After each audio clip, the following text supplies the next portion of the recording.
हा गोपीचंद पडळकरचा जन्मच मुळात चोऱ्या माऱ्या करून झालेला आहे।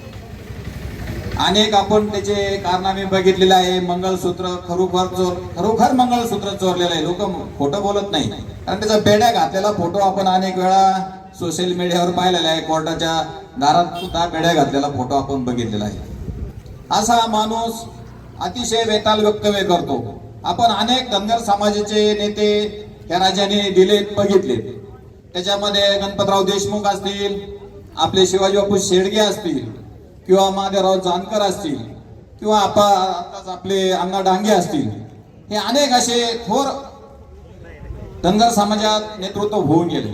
पण अशा खालच्या हीन दर्जाची टीका त्यांनी टिप्पणी कधीही राजकारणात तरी कुणावर केली नाही। कारण राजकारण हे 2 दिवसाचं असतं आणि याला धनगर समाजाचा नेता व्हायची घाई झालेली आहे, तुम्हाला सांगतो। म्हणून असं दाखवतो भाजपच्या सरकारवाल्यांना की मी बघा कसं काय कुणालाही बोलतो, कुणाची आबरू घेतो।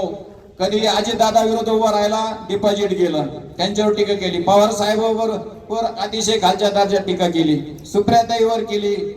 कुणी काय खावं, कुणी काय बोलावं याच्यावर सुद्धा तो टिप्पणी करणारा माणूस अतिशय निंदनीय आहे।